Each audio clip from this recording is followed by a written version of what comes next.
Assalamualaikum warahmatullahi wabarakatuh.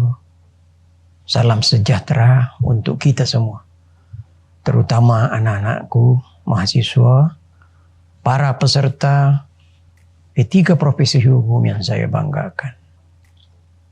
Hari ini kita akan lanjutkan materi kuliah yang berkaitan dengan etika profesi hukum. Ya.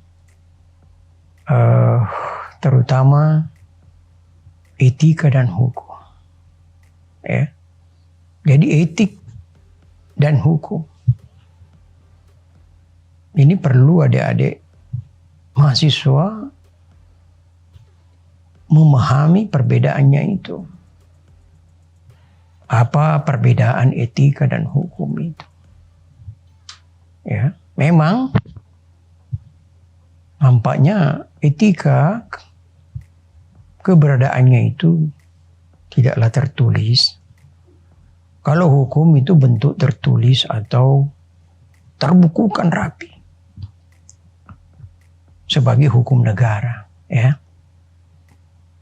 Kalau etika bersifat subjektif dan fleksibel. Nah, kalau hukum itu kan objektif dan tegas. Jadi hukum dan etika sebenarnya memiliki pengertian yang mirip. Apa itu? Di dalamnya apa? Ada substansi, peraturan. Jadi sama-sama peraturan. Tapi ada perbedaan mendasar antar kedua itu. Ya. Kalau hukum itu ya namanya aturan yang bersifat formal dan memiliki sanksi tegas. Kalau tidak ada sanksinya ya apa? Gimana itu? Etika aturan non formal dan lebih merupakan sopan santun, adab, tata krama, ya kan? Dan perbedaan lainnya itu hukum bersifat tertulis. Etika umum, etika umumnya tidak seperti tertulis, seperti hukum. Jadi sebagaimana kita tahu bahwa hukum itu adalah himpunan peraturan, perintah dan larangan, ya, yang mengurusi tata tertib suatu masyarakat. Tentu harus ditaati oleh masyarakat. Kita sepakati peraturan itu, ya tentu kita juga sepakati sanksinya dong. Sanksi yang tegas. Artinya mereka yang melanggar peraturan tersebut harus menerima sanksinya. Jadi kalau kita lihat unsur-unsur apa yang terkandung di dalam definisi hukum itu, tentu hukum itu tidak bisa dibuat oleh sembarangan. Tapi betul-betul peraturan ini dibuat oleh yang berwenang. Ya. Apa tujuannya? Ya untuk mengatur tata tertib kehidupan masyarakat. Ya. Cirinya itu memerintah dan melarang. Kalau ada hukum tidak ada perintah, tidak melarang, wah, tidak ada itu secara ontologis, tidak ada apa-apanya hukum itu. Karena cirinya adalah ya memang memerintah. Harus begini dan tidak boleh begini dan sebagainya.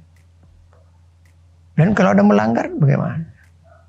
Ya dibatasi dan memang sifatnya jangan marah-marah kalau ada paksaan, ya. Jadi memang hukum begitulah. Karakternya memaksa dan harus ditaati. Oke. Kalau kita lihat tujuan hukum menurut Apeldoorn, ya, beliau mengatakan bahwa hukum itu mengatur tata tertib dalam masyarakat secara damai dan adil. Begitu Apeldoorn. Jadi ada tata tertib. Kalau Profesor Subekti, tujuan hukum itu mengabdi pada tujuan negara.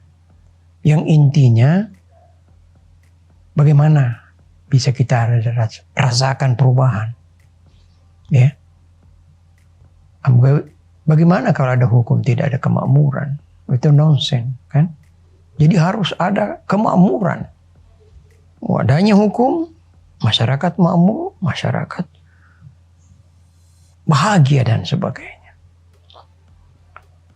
Jadi peraturan hukum adalah sekumpulan aturan yang terdiri dari norma dan sanksi dengan tujuan. Untuk apa? Untuk menciptakan ketertiban dalam sosialisasi antar manusia. Ya. Tentu kalau hukum itu tidak hanya mengatur, mengikat kelompok yang satu, yang lain tidak. Ya.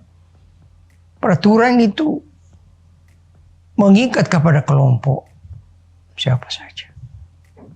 Berlaku universal kepada setiap orang yang berada dalam lingkup peraturan. Kalau Anda ada di dalam negara Republik Indonesia, ya harus ikuti. Ya, peraturan yang ada di dalam negeri itu, di dalam negara Republik Indonesia.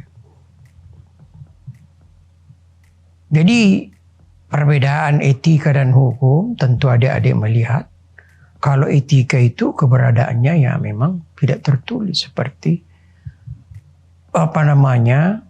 tertulisnya hukum. Sedangkan hukum dalam bentuk tertulis. Ya. Ini perbedaan yang mendasar. Etika bersifat subjektif dan fleksibel. Sedangkan hukum bersifat objektif dan tegas. Coba melihat secara etik, ya itu kan tidak ada sanksi, ya enak aja. Nah ini bisa melihat. Karena tidak ada ketegasan, tidak boleh kita hukum. Kalau hanya dasarnya itu. Etika tidak memerlukan bukti fisik dalam menjatuhkan vonis. Ya, sebaliknya hukum harus itu. Hukum itu adalah bukti, fakta, ya, fakta fisik untuk menjatuhkan sanksi, vonis dan sebagainya. Tentu hukum berdasarkan fakta itu atau data yang memang sah, ya, bukan direkayasa dan sebagainya. Kemudian etika bersifat memberikan tuntunan. Jadi etika itu sebenarnya perintah dari hati, dari lubuk yang terdalam, selalu mengatakan ini yang baik, ini yang tidak baik. Jadi ada tuntunan dari dalam. Sedangkan hukum bersifat menuntut. Kita dituntut untuk menyerang. Kita dituntut untuk pakai helm. Kita dituntut untuk tidak menerobos lampu merah. Ya kan? Kita dituntut untuk membayar pajak dan sebagainya. Kemudian yang kelima, etika tidak memerlukan alat menjamin pelaksanaan. Hukum memerlukan alat penegak hukum untuk pelaksanaannya. Ya, kalau tidak ada gimana? Bagaimana penegakan hukum itu bisa kita laksanakan?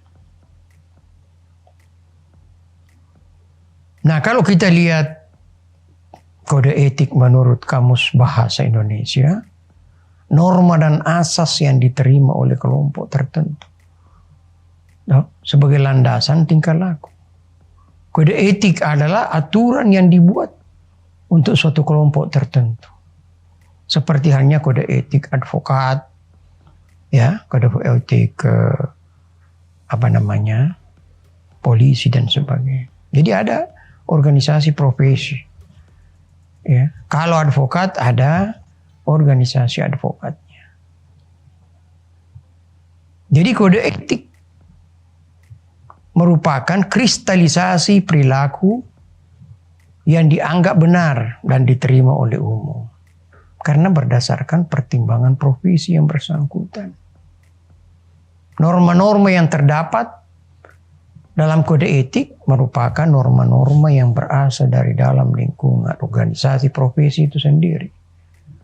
Yang tidak dipaksakan dari luar. Ya, jadi dalam suatu organisasi itu, di dalamnya kan ada orang, ada pimpinan, ada anggota. Tentu di situ terbentuk suatu pandangan bahwa ini yang kita sepakati. Jadi profesi itu sendiri tidak dipaksakan dari luar, dari dalam. Ya, sehingga kekuatan mengikatnya khusus kalangan profesi tersebut. Jadi apa kode etik dalam sebuah organisasi kita itu tidak bisa kita paksakan kode etik seperti apa yang di organisasi lain. Ya.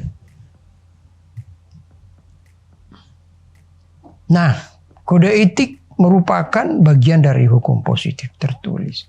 Tapi tidak sama dengan undang-undang. Ya, keberlakuan kode etik profesi semata-mata berdasarkan kesadaran moral anggota profesi. Ya. Jadi dorongan ya dari hati nurani, dari dalam, dari lubuk hati yang terdalam. Selalu berteriak ini yang baik, ini tidak baik dan sebagainya. Ya, itu dari dalam saja. Berbeda dengan undang-undang yang bersifat memang memaksa. Ya, dan dibekali sanksi berat kalau hukum. Jadi seorang ahli profesi yang melanggar kode etik profesi menerima sanksi dan atau denda dari tentu dari induk organisasinya. Di sana ada aturan. Sedangkan pelanggaran terhadap aturan hukum atau undang-undang itu ada instrumennya, yaitu ada melalui pengadilan atau dihakimi, diadili oleh lembaga peradilan yang berwenang untuk itu. Ya,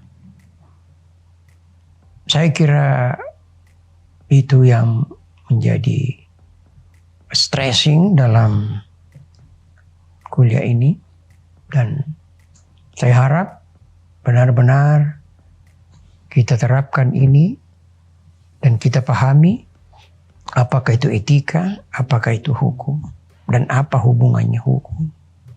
Ya, hingga kita bisa membedakan bagaimana pelanggaran kode etik atau pelanggaran etika dan bagaimana sanksi-sanksi dari pelanggaran hukum itu sendiri. Sekian, selamat berjuang. Assalamualaikum. Salam sejahtera buat kita semua.